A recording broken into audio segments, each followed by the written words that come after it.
Well, guys, I don't know if I really like that intro music, but good morning. We're gonna have to kick that one up. It's a little downbeat, isn't it? Yeah, it's Not interesting. bad. A Yeah, little not too. bad. We don't take ourselves that seriously. We need something a little lighter. Hey, good morning. Welcome to the Wednesday live stream, boys. What's going on? Hey How we guys, doing, good morning. Alex, All Well, Terry? good. Yeah, all good. After a holiday, so let's kick in again. Let's do it. Let's do it. So, Alex, get me caught up. While I was setting up the production here, tell me the late breaking data here. Yeah, we had just PPI, so we need to break that down. But PPI came lower. I think 0.5%, and we have retail sales also lower. Okay. But from PPA data, it's obviously that inflation is further coming lower. So that's good. Risk assets rally, as I see. We also had Bank of Japan keeping their interest rate at minus.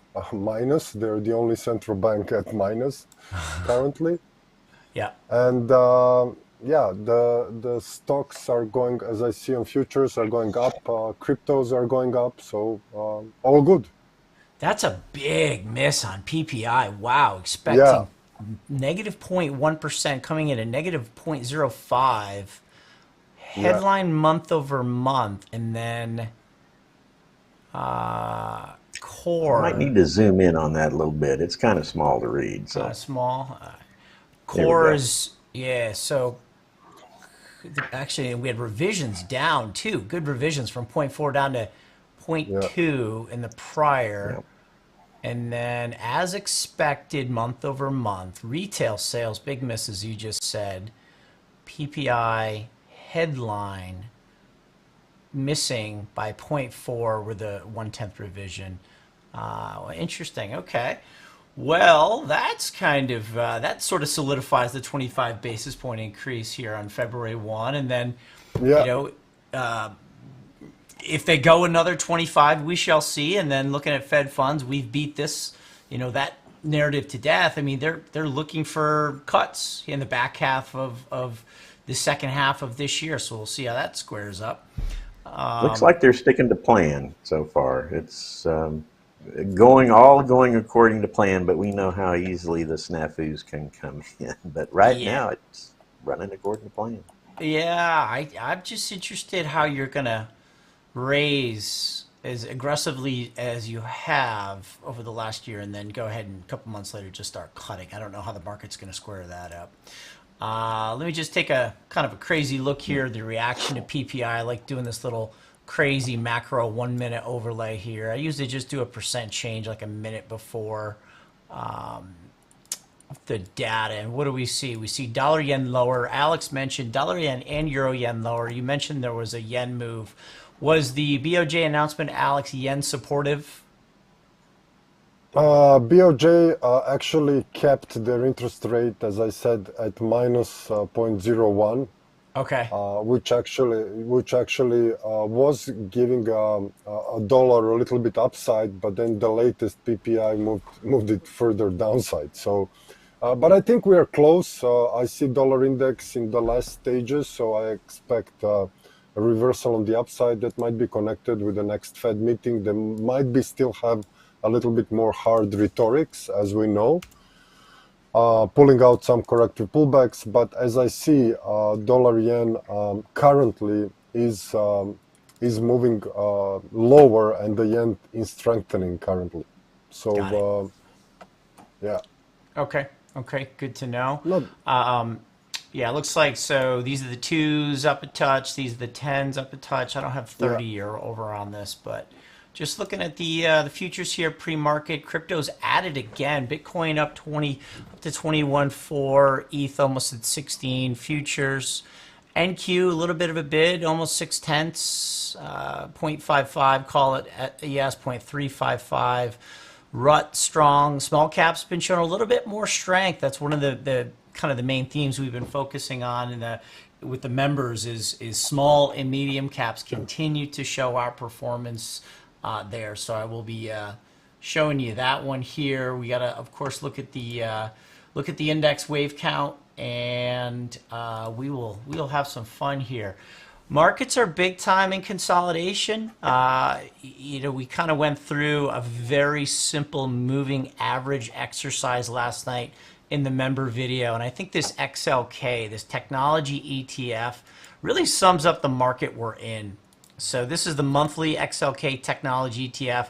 This is the weekly. We are trapped between the 50-week MA and the 200-week MA, as we are caught between the 200-day MA and the 50-day MA. So XLK technology, very range bound. We have some sectors that are weaker, such as consumer discretionary, just by judging just by the moving averages.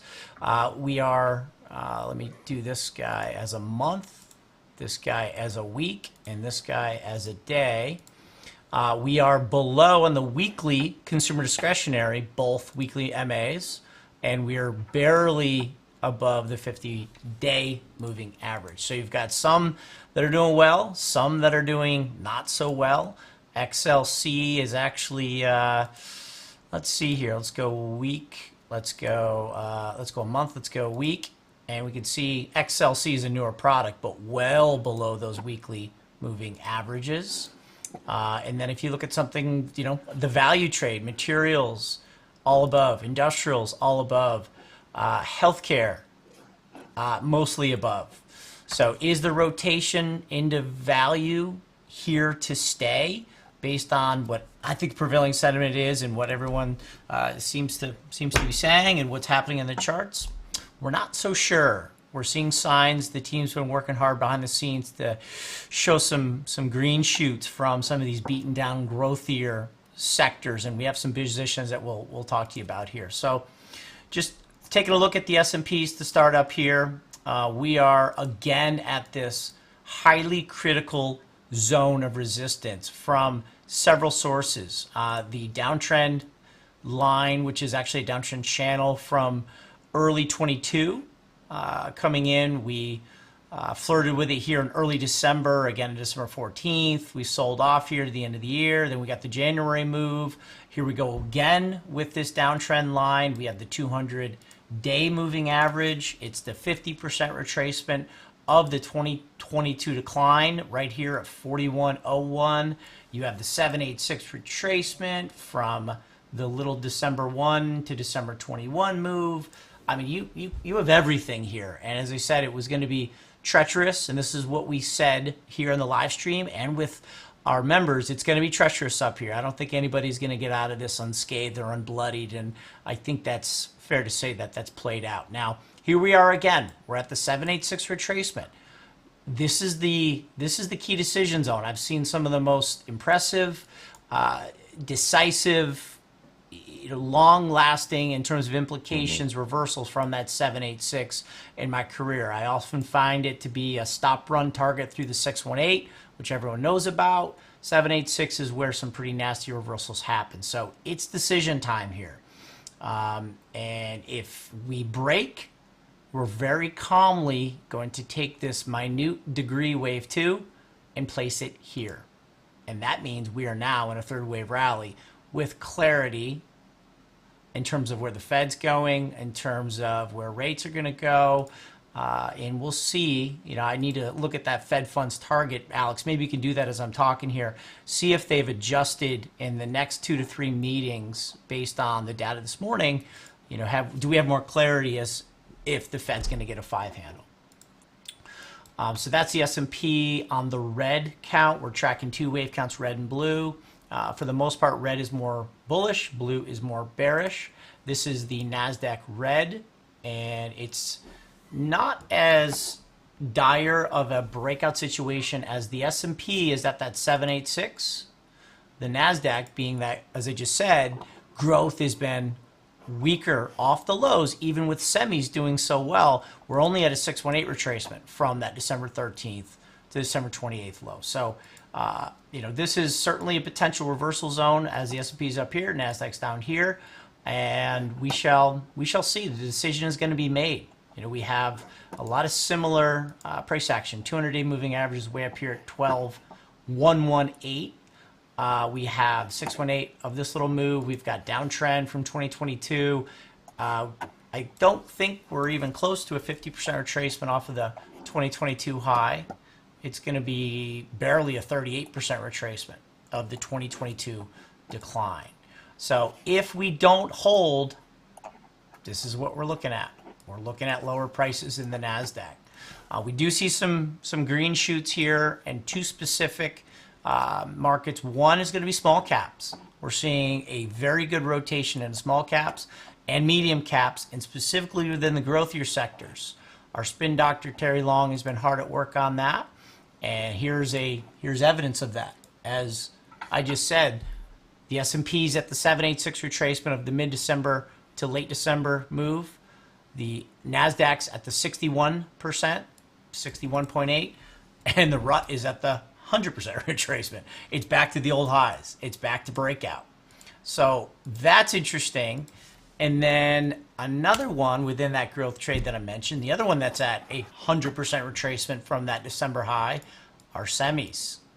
And semis are showing some pretty good relative strength here. I'll show you the position. I don't even have my platform loaded up, but we have a option trade going right now with the members. We have two holdings in our swing trading portfolio, semis that are exhibiting very good relative strength from a rotation point of view, showing good technical setup and good fundamental setup. So we are carrying some semis. We're leveraged up a little bit with some options here in the semis. I'll show you that trade. So it's big time. We shall see. I'm proud enough. I guess I've been doing this long enough to say, when I have conviction in what's going on and I feel like I have an edge to put money to work. And there's other times where, man, it's a coin flip which way we're going to go. So I feel like I give a slight edge to the upside. But here's the problem. I think it's asymmetric risk reward. I think there's a slight edge to moving higher, but I think the scope of how high we could move is a lesser percent than how much we could move if we move down, right? So it might be, let's call it 60-40, we move up, but we might have 12 to 15% of the upside, maybe 20-25% in the downside. So a trader finds himself in a precarious position, and you can't be too proud as a trader, and especially people who stick our faces in front of the computers or in front of the cameras like we do, to say that. That I think it's a tough situation. So, guys, thoughts on that? Yeah, I concur with that. I think. Yeah. Go ahead, Alex. No, just to fill you up, Fed 94% for 25 basis points move in the February meeting. And then in a March one, you have a target rate 55% for a move to 475 to 5%. And then the next one. Wait, hold. Did that move up? Did that move up after this morning's data from yesterday and a week ago? Let me see. Just a second. Yeah, so we have now, it moved up only 1% almost for the next meeting in February. For the March one, we have a move for 3% for the 25 basis point move to a target rate. So now 74.2%, we're going to move to a target rate in March. But then what is interesting, in May, you have 55.5%, they're going to pause. And that moved. Yeah. That is pretty much now in line with what it was on 17th of January. So this is kind of stabilizing. It's more than that because you have 50. So go back to March. So you have, so if we go up to the new one's going to be 45475 in February. And then the chance of staying at 45475 is 20%. And then going 25 basis points is 77.5%, right? 475 to 5. And then May, you have 56% chance of unchanged. Unchanged, sorry, yeah. Of wait, I'm losing my mind. Yeah, that's unchanged. That's Correct. unchanged. Unchanged. So Yeah. they're putting Plus, they're putting a 13% chance of a 25 cut. Then right. wow. So that in the week, So I mean you that's read not it a as huge. Yeah. 68% chance of staying unchanged or Are actually staying even cutting. unchanged So, or actually cutting. yeah. Yep. Okay. Interesting. All right. Yeah. It, it Go may ahead, Terry. actually work out for them this. It may actually work out for them this time. That the difficult thing for the Fed to navigate that soft landing that everybody's talking about, Yep. there's still no guarantee. But at least right now, the markers look like they're staying in bounds with what they said. So We shall see. We shall see. It's interesting. We're going to be raising, and then 2 months later, we're going to go out and cut February, March, April, a little bit more than that. All right. So big time decision point. Let's just say hi to everyone. See if there's questions, comments at the top. Let's get up. You guys watching the YouTube window. All right. Good morning, Alan. On the info at trading or the trading analysis channel, we're running this live streaming on 2 channels. So we'll monitor those questions, comments. If there's markets you guys want us to take a look at, go ahead and throw them in there. Let's send it over to Terry. Let's see what he's looking on the sectors. As I kind of hinted, we're kind of looking at some pretty good rotation into growth. We're making some moves with our clients. well. One thing you said, is the value trade rotation here to stay? And that's kind of an oxymoron to think about. Rotation is movement and motion, and stay is holding still. So I'll tell you, under all That's a good point. circumstances, the That's a market good will point. continue to rotate. The only constant is change. Yeah, bad choice of words. You're right. Exactly. Yeah.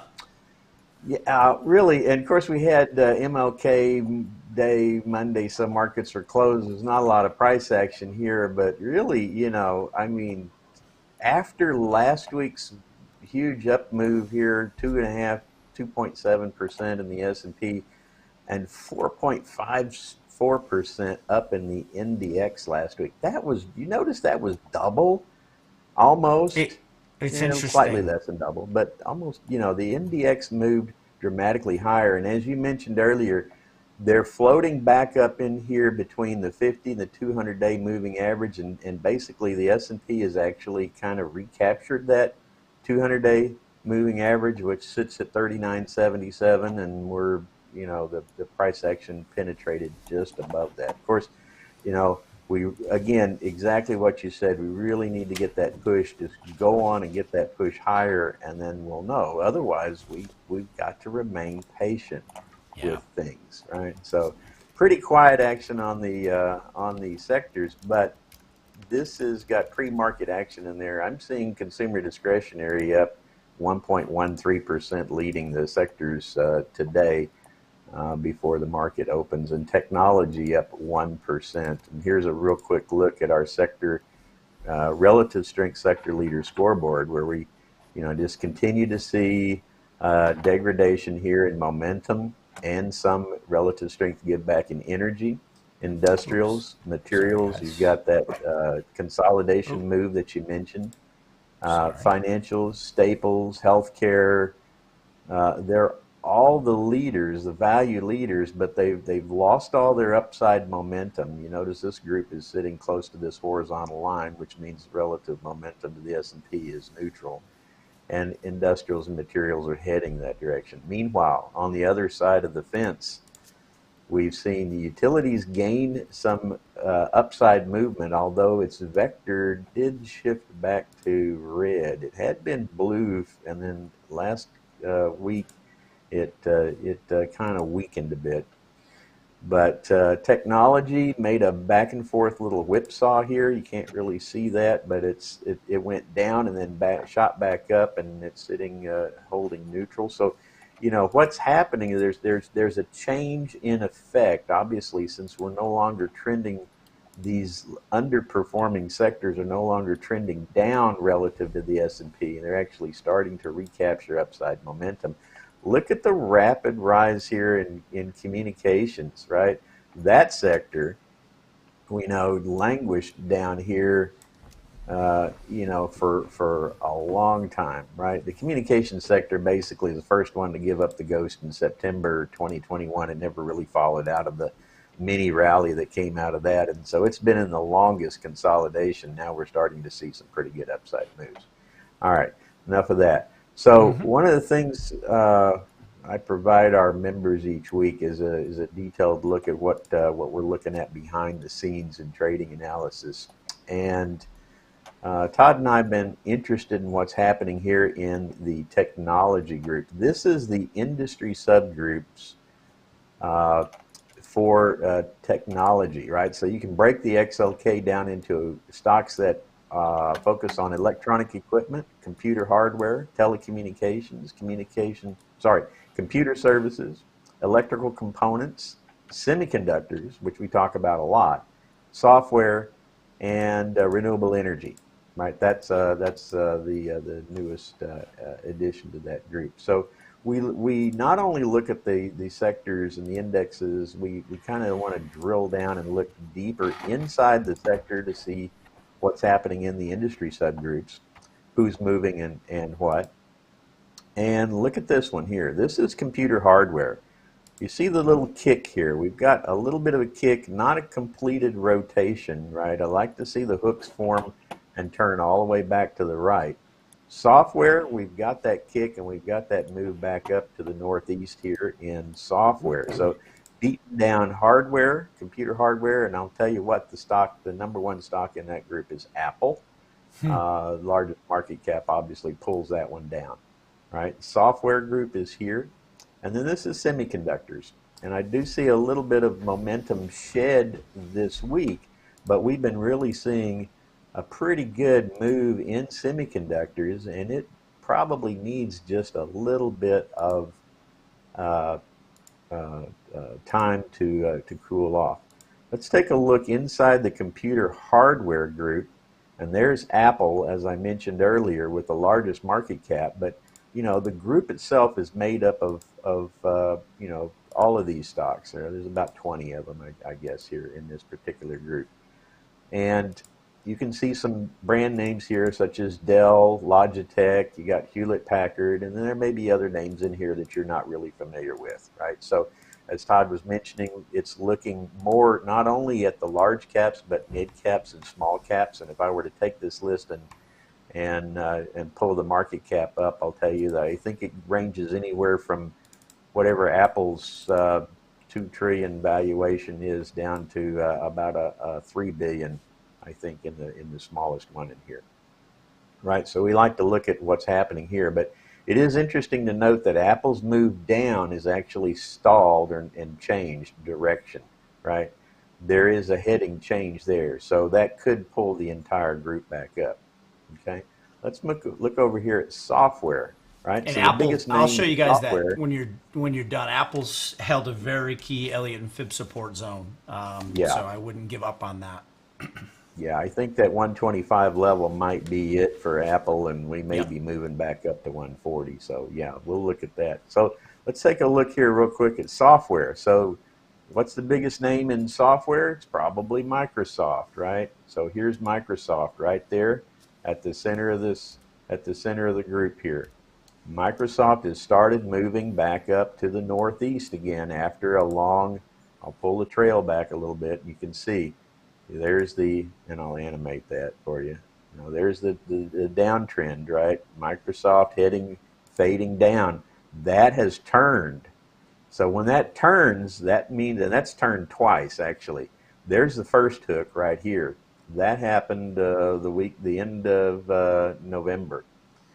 And now we've got a second hook, and that second hook has now kicked it back to the northeast. This should start to get us interested once again in some of these beaten down names, as they may be, they appear to have changed momentum headings, and that, to me, that tells me that institutional money is starting to flow back into these stocks. Anything to add here before I move on to semis? Nope, I'm on board.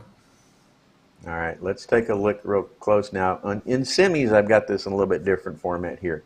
This is the entire semi subgroup. Now, we look at this in multiple time frames, monthly rotations, weekly rotations, and even daily rotations. And there's a ton of semis, there's a ton of stocks in here. The thing that catches wants to catch our attention here is how all of these semis got pushed all the way down. You can see I animate that throughout the year, right? Semis lost their leadership condition. Not all of them, but most of them, right? There's a few over here that held on to leadership all throughout, but the majority of the group came down here into this lagging quadrant on the monthly time frame. Right now, I see many of these semis on the monthly time frame rotating north and northeast, and actually they've got these rising blue improving trend bars that kind of helps me pick out the cream of the crop out of this group. Okay, and here's Taiwan Semi, the largest market cap in the semiconductor group, has also made a turn, so it's no longer fading to the left. Now let me do one little thing here in this table. I'm going to just filter out all the ones that are in the lagging quadrant on the monthly time frame. Right, so we look at these. So again, I've already started to see some positive action out of some of these on the monthly time frame. Let's look at where they are on the weekly time frame. That same group that was monthly lagging but is now, this is where the weekly time frames are showing us, right? So a lot of activity up here in the improving quadrant. A lot of those stocks have actually returned back into the near term on the weekly time frame, and more shorter term they've turned into leadership, and there's many more ready to follow behind. So take a look at this list. It depends on what your trading investing time horizon is that you want to use or pick or choose on which time frame you want to trade in. But I'll tell you, in our weekly time frame, we're looking at, the next, you can forecast this. It's the next, 3 to 6 to maybe 8 weeks or so. When you get a vector like this that could continue to remain in leadership, and maybe even longer, because a lot of times stocks will get out here in this leading quadrant. And even though like ASML, where you see it fading, ASML is probably one of the biggest leaders out there in the semiconductor group as far as relative strength. And Todd, I think it was just an unfortunate timing of the entry. I don't think You there was had to anything bring wrong it up, T-Long. No, there's nothing wrong with that. Nothing wrong I'm with joking. admitting that. Nope. Admitting that. I think the opportunity to get back in it is still there. Now, I like to plot hike and ashy candles. You can notice the trend in the green bars has run its course. Excuse me. And I think right now we're in another little short-term consolidation. We may have another opportunity if we get a little pullback here for a new entry. I think there's a lot more to come. Matter of fact, this longer dated downtrend channel that these things are really subjective, but I'm going to anchor it on this swing wave high right there, and because the move is up above it, I'm actually now going to call that a new support line. Yep. All right. Yep. So I'm going to look for this, kind of a corrective move to come back. We may find another re-entry in that. All right, that's all I've got, Todd. I need a sip of coffee. My voice is gone. So no, that's good work. Yeah, I'm laughing with Terry. We had ASML early into the end of the year, and my stop placement was not ideal, and we got knocked out pretty much to the lows as it's come back ripping. So, we have two in its place. We have two semis that we're holding in the swing trading portfolio, but I won't forget that ASML just because. Look at this on Terry's screen. Look at the outperformance of ASML, which.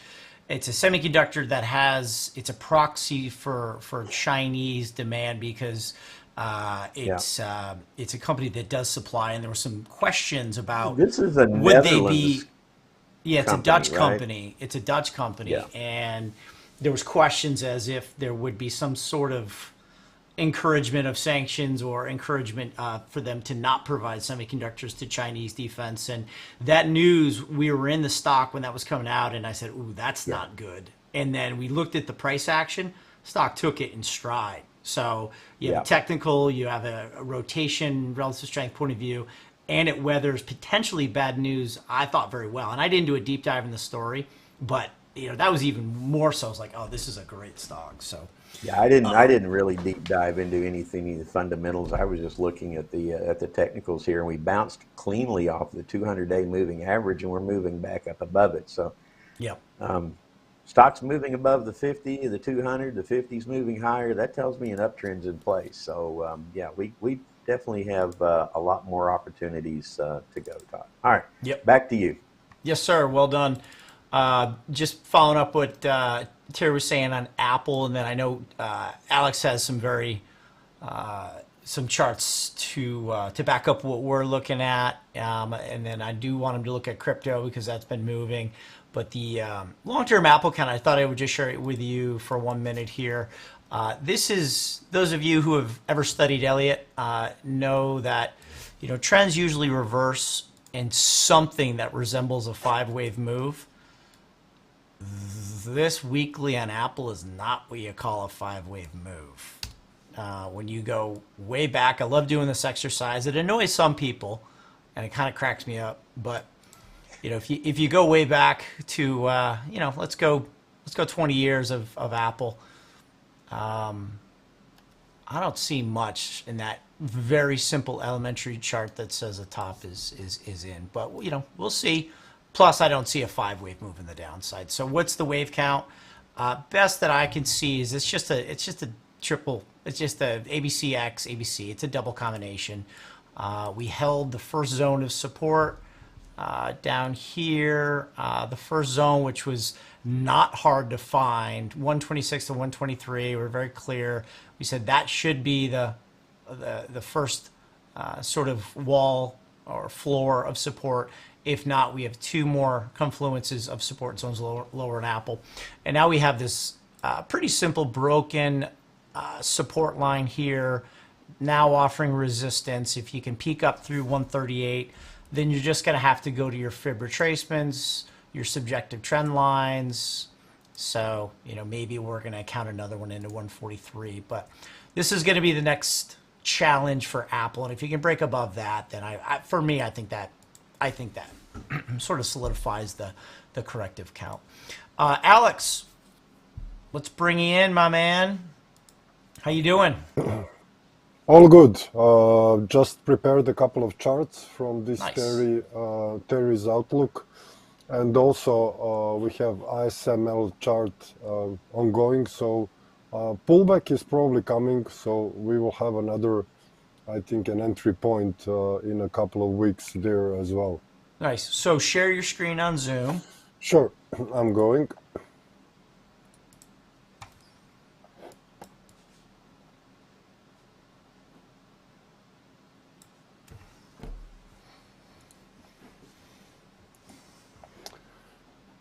It should be there. Yep. All right, here we go. Okay, you are live. Okay, guys, so let me just start with this ISML chart. So 5 waves up. Our target originally was 700 to 720. So we are slowly coming up there, where we have a couple of fib zones, which I think it's going to respond, and potentially we're going to have a ABC pullback, which will give us another go at it on a further solidifying the upside movement. So this is just a beginning, a first 5-wave moves from this 4th wave lows. So I also looked at NVIDIA, which I must tell you honestly, I'm starting to like it. From this ABC pullback down, 5 waves up, small ABC, and we have impulsive declaration of this stock going further on the upside. So I think a small pullback, we might have a small exposure, exploring a possible move up to 250, 270, 300. So I think it's looking good in my book currently. I also have Apple. You already went through it, and Oh, sorry, man. CrowdStrike looks good technically. So we met this 50% and 100% A versus C zone pretty nicely. So it's on my watch list for the impulsive move on the upside and the pullback might be good to explore, because this looks very corrective to me after the impulsive move on the upside. That's a software group. And also Datadog from the Terry's charts also looks pretty nice. 5 waves up with a 3 waves pullback. So I have a distant zone. So on a first impulsive move up, corrective pullback might be a nice buy opportunity. So we have actually 2 stocks from the software group. We have one from the hard, and then we have a semis, NVIDIA. So 4 stocks I selected for this. So let me just switch to before you get, yeah. Alex, can you just drill down to that CrowdStrike? I'd like to see that quick, if you don't mind. Yeah, sure, no problem. Okay, let me go to a daily. So I have this as a 5 waves down in A, up in B, and 5 waves down in C, Nice. reaching equality and 50%. Nice. Even if you count this as a trip or a double, so ABC X ABC, you get the same levels for the. So we have a nice kind of a, but still this is not enough to be involved. But I just put it on a watch list. I think it should be observed, because this is a nice 5 wave moves up, 3 waves pullback to this target. So any impulsive resolution in the next couple of weeks, pullback might be explored for the relatively nice developments, at least to this target of 200, where is the B wave is. So we are trading now at 106. So Just technically, zoom in, man. it looks nice. You're making that daily Yeah. chart into like a yearly chart. Give me a half day. Sorry. No, I just want to see if it's impulsive off the lows. Yeah. Is it? Can you see anything? Let me go 1 hour. Yeah. Starts to look like, still not 1, 2. We need a little bit more on the upside. Yeah. So if you That's want interesting. me to put this, and it's just on the watch list. So if we continue to move up in 5 wave fashion, then a pullback might be a very interesting one Nice. to be involved. Nice. All right, So, hit us on crypto quick. Nice zone. Yeah. Yeah, that's good work. Crypto Alex quick. while he's bringing that up, Alex is we're putting Alex to work on stock setups. Alex and I have been doing Elliott Wave together for 12, 14 years, man, too long. We're putting him to work on stock setups for our members, both on the option service as well as the swing trading portfolio service. So we're locking him in the Elliott Wave cave to come up with the best setups based on the macro and the rotation analysis that Terry and I are doing. So you're doing good, Alex. Yeah, good. I mean, good process. We are establishing a very solid process for picking up the stocks, doing macro and relative rotation graph and Elliott. So as you can see, Bitcoin, we have invalidated the ending diagonal wave count, which is very interesting in my perspective. So if we see a full 5 wave move on the upside develops, which we might in the next week or two, pullback will be very interesting for me.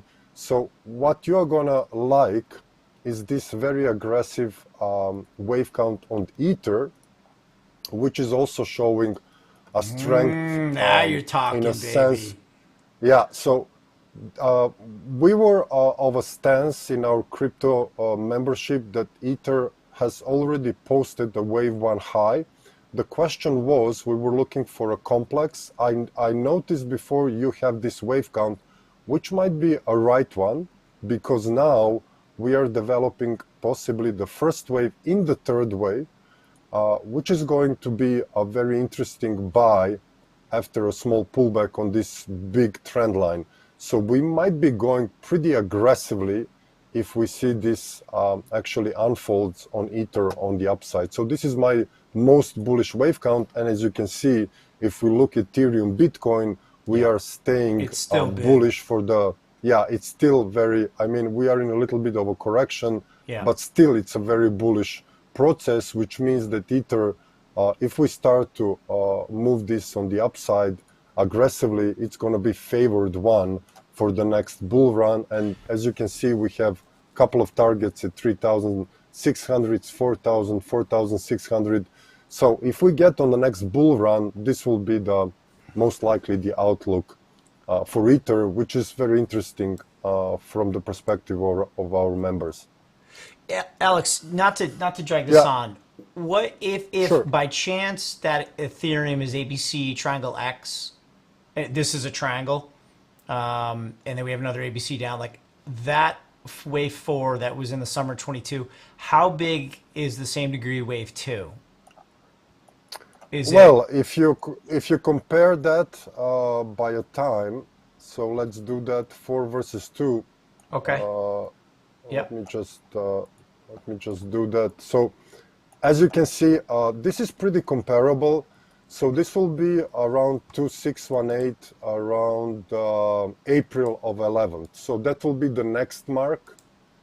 We actually stopped here around 1618, which is the perfect match for the time duration. Okay.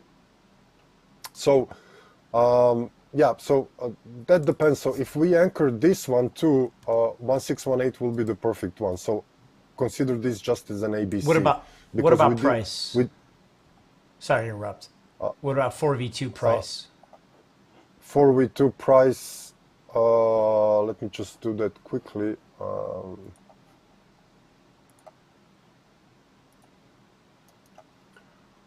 4v2, 100%, Oh, okay. almost exactly. All right. So we have room. It's not obnoxious. It's a big wave 4. It's not obnoxious though. Yeah, but as you look, Ether was favored. It was trading in most of this time where we have the FTX collapse, fairly above and just a touch below 200 moving average. And now we are trading above again it. So usually when you see that, this shows underlying strength, while the Bitcoin was trading for most of the time very much below 200. Yep. Which is seeing on this cross. So as you can see, my best case scenario or my most bullish scenario is we go a little bit more upside in 5 waves. We meet this big trend line from the previous highs. We correct a little bit, and then it will be a decision point. If we see the macro conditions aligns, then this will be a really score further on the upside, and nobody's expecting it. So I'm pretty much, as you can say, watching this with very much of an interest, because I don't think anybody expects this further move on the upside. And this just go ahead, Alex. Sorry. Yeah, no, it's done. I'm done. I mean, and that just I'm just gonna remind, why do we even if you're not a crypto trader, I mean, just you need to be aware of the correlation that continues to exist between Bitcoin and the stock market. You know, if you just look at, go ahead. I mean, this is Bitcoin over the NASDAQ. Yep. Don't forget also good correlation with semis. Bitcoin and semis has a really nice correlation. Yeah. For sure. So if we are bullish on semis, then some of these charts may play out very well. Yeah. So we have a 50-period correlation right now of 0.45. Of course, 1 is a perfect correlation. And, you know, you can see NASDAQ's kind of hanging, Bitcoin's kind of hanging. We're trying to squeeze into higher levels. Now, go ahead. Yeah, I just said that semis are also very correlated very well. Right. Maybe we can. Oh yeah, let's see if I can throw that in there. Can I overlay left scale? Overlay left scale, SMH. I don't know how this is going to work. Oh, interesting. Oh, and that's a good, you just set me up. It's a good segue into, I said we have an option trade on in semis. Look at the outperformance in semis to the NASDAQ and to Bitcoin. Wow. Semis are, look at semis to the NASDAQ and Bitcoin. That's amazing. Wow. Yeah. All right, so let's take a look at semis here on the open. This is just a little bit longer. We're getting into member content here. Mark Spotify down. Watch this one. This one's going to come ripping back, I think. It might come ripping back. Semis, a little bit of a gap up. So bearish count in the SMH is this. And we need to hold below 234, it's about 5.9, for it to be a E of B triangle, which gives us a lower price. If you break above 234.60, it invalidates this wave count, which I would be very happy to see done. And we quickly and calmly move to the original one that I showed you at the top of the show. We have a kind of a crazy butterfly going on right now. 2 days to expiration. It is this SMH right here. It is expiring on Jan 20th. And it is a 230, 240, 245 broken wing call butterfly. I was up 1,000 a minute ago. I'm up 850. Fine. So we were trying to get up into the 235, 240 mark based on a potential breakout here from 230. Put it on back in here somewhere. I thought we'd get a little bit bigger move, but it's fine. So we need to really get moving here up to 231, 232, because if I hang into this butterfly, this purple line, I forget which is the purple, which is the T line, but if we stay at current prices and we get towards expiration, watch that purple line melt into the expiration, which is teal, goodbye. So we really need to be watching this guy here today. We need him to be up 232, 233, and we'll continue to hold there in SMH. Okay, we are trying to break out, though, Terry and semis. Interesting. Who's leading them? Let's sort by market cap. Just take a look at the semis. TSM up 2. NVIDIA down a touch. ASML 2.1. Broadcom. These are all sorted by market caps here. KLA 10 core on the move. So semis are going. Interesting. Okay. Last thing I just wanted to mention is the rotation here. Where'd it go? Where'd it go? Growth value right there. Okay. So we're seeing a rotation, and specifically within growth, it's small and medium cap. So small cap growth, monthly rotation coming in, mid cap growth, rotation coming out of the basement, trying to move into improving. The large cap growth, trying to make the move, but a little bit more lethargic getting off the mat. And what's rotating out? Large cap value, medium cap value, and small cap value. Some interesting things happening here, guys. Cryptos, semis, rotation, interest rate clarity. What do you guys think? 2 questions. Are you bullish or bearish for the first half of 2023? And the second question, my team hates me for making this move. Do you like white background charts or do you like black background charts? Terry and Alex are complaining. They're like, it's so bright in our eyes. We don't want to stare at white all day. I don't know. Tell me what you guys think. Terry's shaking his head. Go ahead. You can say, oh, wait. Did I lose your audio? You're muted, Terry. You're muted. Yeah, I was self-muted. I'm in favor of the black background, but yeah, I agree, you know, for presentation and print, sometimes that white looks a lot cleaner, but I can't stare at it all day long. So. I know. I'm sorry. Tesla resistance into 143. Members asking about gold. I do want to take a quick look, and then we're going to roll into the member webinar here. What's gold doing? 1924. Gold has been pushing higher, believe it or not. Actually, just continuing to push further and further above its 200-day moving average. Yep, it is. You know, on this time frame, I know you don't like it on the longer time frame, but on this time frame, it's got some upside momentum. So little bit. I mean, is that the guts of a wave 3 right there? I mean, we barely. I mean, it could be going, and you know, just I think too many people have been burned on the gold breakout. You know, ever since 2020. You know, we are still incredibly range bound, so it's just important to keep that in mind. Maybe. I like copper better. We hold Freeport. I think kind of base metals are showing better activity. Freeport should be on the move today, Terry, huh? Freeport up 2.3. Yeah, Nice. Freeport's been doing real good. So nice. We even moved our stop up to break even. So and Right. we're continuing to have unrealized gains sitting on that position. So yeah, it looks good. Yep. Two goofy stocks. I've been pretty public. I talked about this on CNBC last week. Crocs. I'm watching for an entry here. I kind of missed it on the breakout. Crocs over Nike. The CNBC crew kind of laughed at me on that one. And oh, by the way, I'm going to the New York Stock Exchange for CNBC Live on Set for the first time since March of 2020. I'm excited to be back. Spotify is the other one I mentioned. Watch this one.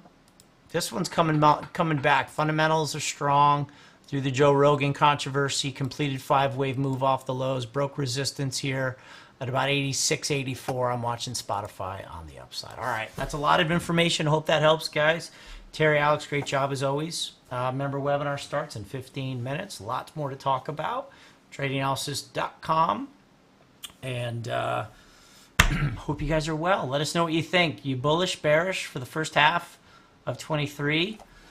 I was doing some good reading here on the specifics of the January effect. Jeff Hirsch does an amazing job here. It's got something like an 83% success rate where January goes, the rest of the year goes. So far it's off to a pretty good start. All right, guys. Any closing thoughts or put a wrap on it? Members webinar waiting. So let's go. All right. The boys are tired after a vacation. There's just too much to talk about, Todd. We could just go on forever. So I know it. And that's what we're going to do here in the members webinar. We're getting ready for. All right. Hey, thanks guys for watching. Appreciate it. We'll see you guys next week. Take care. See you guys. Bye bye.